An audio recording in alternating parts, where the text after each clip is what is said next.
Hey, good Monday morning. Yeah, Monday morning. Hope everybody had a great weekend. Hope you had a great Valentine's Day. And um, yeah, um, today is, if you haven't been out yet, depending on where you are, you may have ice, you may have snow, you may have rain, you may have a combination of everything. And if you have appointments today, make sure you call ahead to make sure that those appointments are still, or those offices are still open, because I know certain places are going to be closing because of the weather. If you live in Harrisville and you do not have a vehicle that you feel safe traveling in when it comes to snow and ice, and you need something from the store, send me a private message and we can do what we can to make that happen, to get what you need. Today I want to talk about faith, hope, and love. Faith, hope, and love. Because that's what Paul in 1 Corinthians 13, you got to put that, you have to understand who Paul was writing to. He was writing to the church in Corinth, and there was division. You had these super Christians, I'm going to use quote around super, because they felt like their spiritual gifts made them superior than everybody else. And it caused conflict within the church. We see it today. We see it today in some churches and some communities.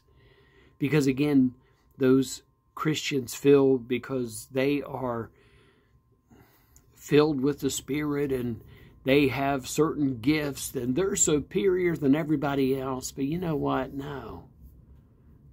We're all on the same playing field. And it's about Jesus. Paul in 1 Corinthians 13 talks about those things.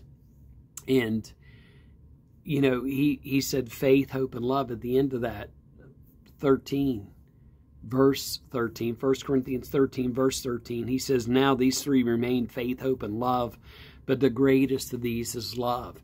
And what he's saying is that in order to really understand God, 1 John 4, God is love.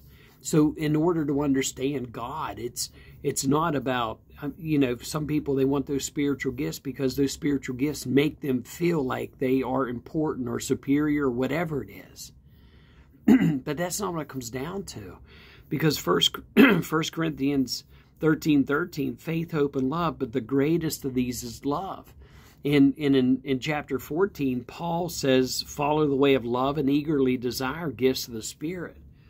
And so you have to understand love before you can really understand the gifts of the Spirit. And I referred to that yesterday in my message because, I was going to different churches when I was a teenager. I was going to different churches because I loved the music. I loved to be entertained, and that's what the music did for me. It was entertaining, and I went to that church. I went to church because of the girls. I was a teenager.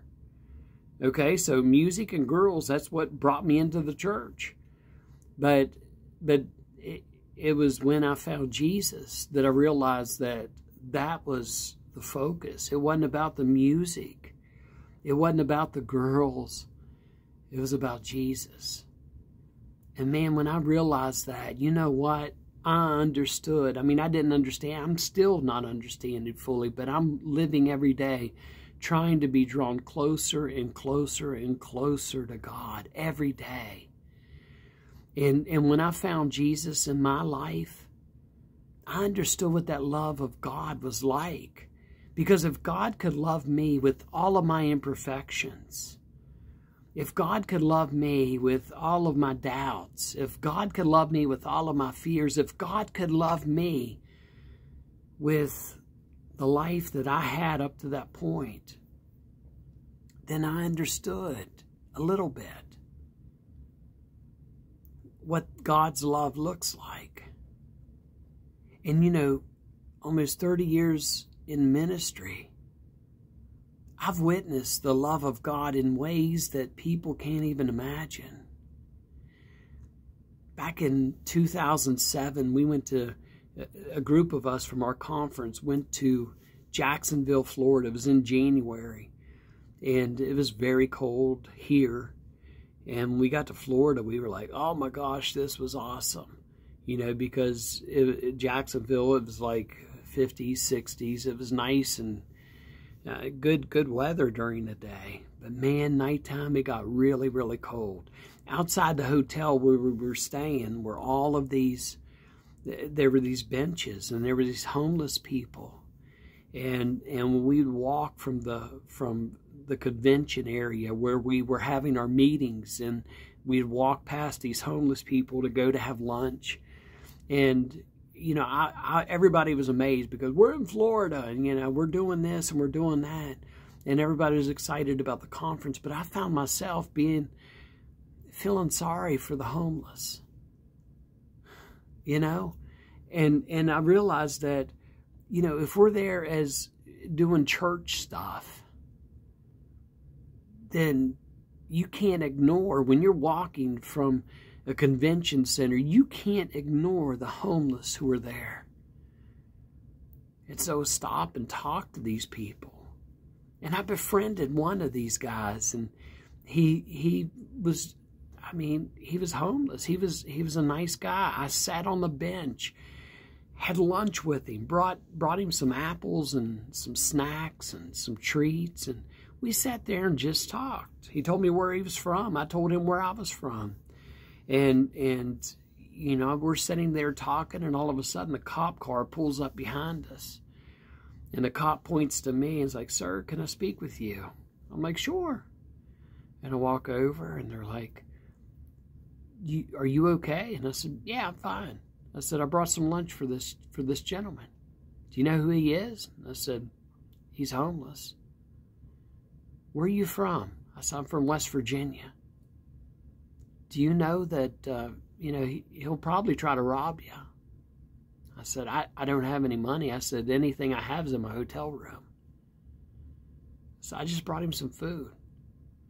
And they're like, "Okay, well, be careful. If you need help or anything, you know, make sure you call 911. I was like, I'll be okay. And I went back, and the man was like, they warned you about me, didn't they?" And I said, "Yeah." He said, "I'm not that bad." I said, "I know you're not." He said, "How do you know that?" I said, "Because I'm a follower of Jesus." And I said, "I know you've made mistakes in your life. I've made mistakes in my life.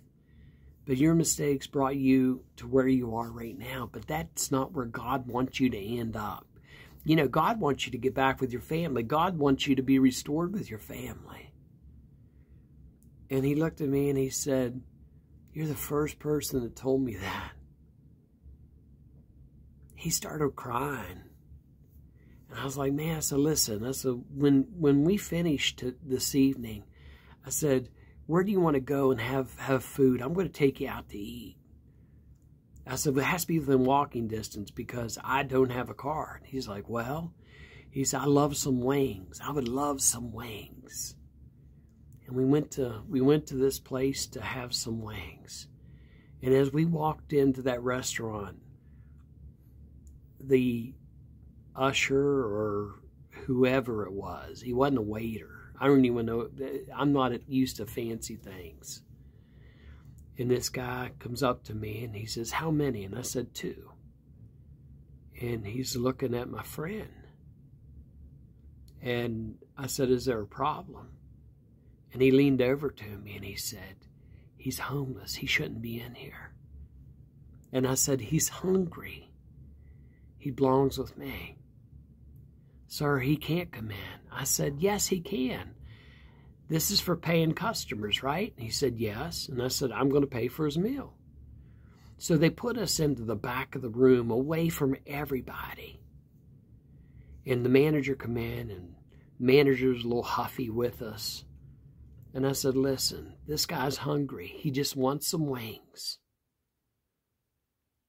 That's all he wants." And you know what that homeless man was looking for? I mean, he got his wings that night. He got wings, he got a Coke, and he got a large coffee. And as we were leaving the restaurant, he gave me a hug, and he cried on my shoulder, and he said, "You know what?" He said, you restored hope to me. You restored hope." And he said, I have faith that I'm going to get back with my family. And I'm going to get my sister's phone number, and I'm going to call her. I'm going to let her know that I'm sorry. I'm going to let her know that I love her. And he said, I have hope. I have hope that everything's going to work out okay. And he said, but you know what you revealed to me?